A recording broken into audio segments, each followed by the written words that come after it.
Method Man joins us in his role as the money-hungry lawyer Davis. Naturi Naughton reprises her role of Tasha St. Patrick, the drop-dead diva who helped her husband build that illegal but very profitable empire. And Michael Rainey Jr. is back as Tariq, the ambitious teenage son of Tasha and Ghost, poised to take over his father's legacy. Please welcome Naturi, Method Man, and Michael. Thank you so much for joining.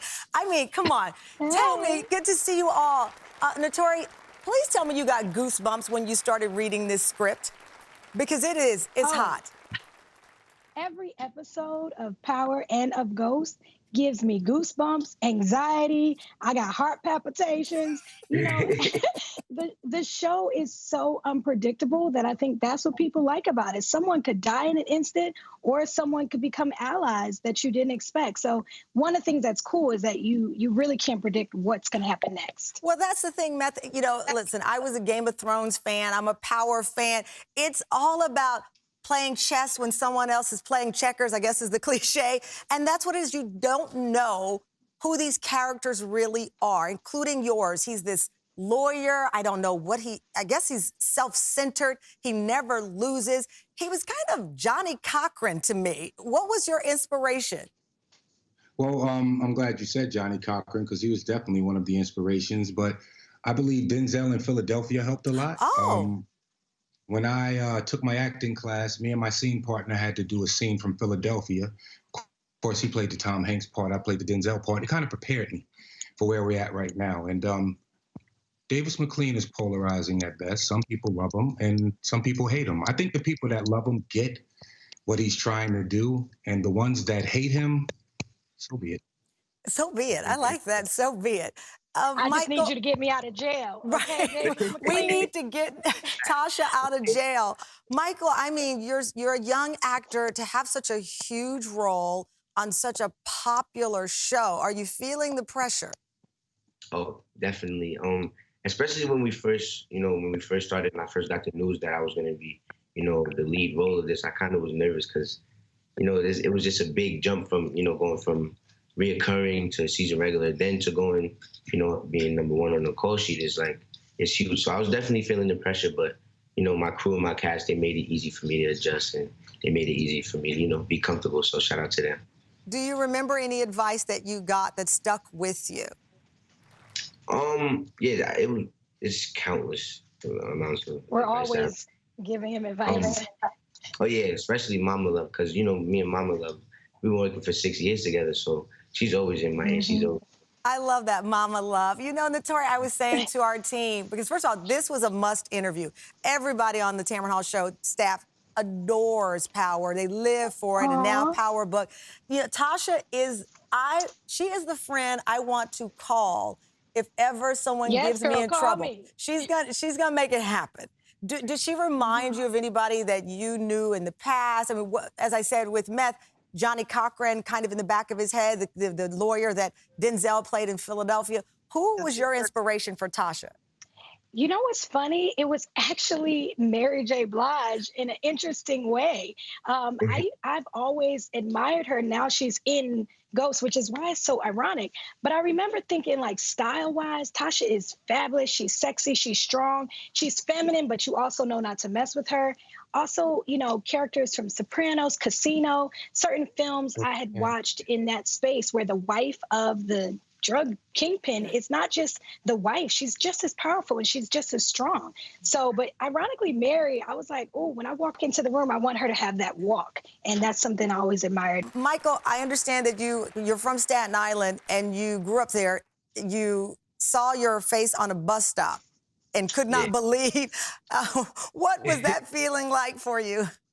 It was crazy because I was literally just driving home with my cousin, and I'm just looking at the bus stop, and as I pass it, I look back and I just see the poster. I see the cover of the show, and I'm like, yo, what the heck? That's literally in my neighborhood. It's crazy. I picture you sounding like the Migos. Skirt, skirt. Did you stop and look back? Wait a minute, is that really me? I was in the car, my friend my cousin was driving, and I just bugged out. I'm like, yo, look, bro. And he's he got super scared, he hits his brakes and everything. He's like, what the hell? I'm like, yo, look, bro, look at the bus stop. Like, look, I'm on there. I love that. Hey, That is so cool. You know what, Meth? I remember interviewing you when I was at MSNBC, and I tell people you remain one of my top 5 interviews. Every question I ask you was a thoughtful answer, but I have to take issue with one thing. I am so bothered that I opened the paper one day and they said, you reveal that you actually lost your job on Oz because of some questionable work ethic decisions that you made early on, transitioning from rap to... See, Naturi doesn't know this story. Tell us what happened to your character on Oz, Meth. This is a teachable moment, wait, everybody. what? Listen up. What happened? I tried to play the rock star role. I was basically still, in the music business. So I tried to play the rock star role and sleep in. I did a show the night before and tried to call in sick. And I basically was told, okay, well, you stay home and we don't need you anymore kind of thing. So now I'm up and I'm calling everyone I can call, from my manager to my agent, and they're calling production. And then an assistant finally got on the phone and said, Tom would like you to come in tomorrow. We don't know how it's going to go, but make sure you show up on time. And I made sure I showed up on time. And my character was killed off later on that week. So, yeah, that was a valuable lesson to learn right there. Absolutely. Don't play with these people. Wow. So here you were, this huge rap star, but you were in a new world. Now you are established. Yeah. Now you are established, and people know your acting is serious and the dedication that you've put into it now. How do you feel? Is it still surreal? Who do you identify most with? Meth, the rap legend, or Meth, now this serious actor? Both, really. I think they both make me who I completely am, at the end of the day. But everything lends itself in the entertainment field, from my experience on Oz to my experience on The Wire to my experience on stage with Wu-Tang Clan. I incorporate all that into my acting, as well as having great scene partners. Naturi Naughton, I'm looking at you. Love working with her. No, I'm and looking at you. Man. Oh, Michael also, because right now he's our leading guy, and I think he's blowing it out of the water. He's killing it every week. I mean, this was like one of the most hated kids in America, and now people are rooting for him. So hell of a job, well, Mike. that is the genius. I have to tell you, Michael, when I would go on social media, I was like, I hope he's not watching or reading Twitter, because the hate for your character was insane. I said, please, Lord, let Michael know the difference between him and Tariq, and I hope that fans do as well. It's crazy, the response.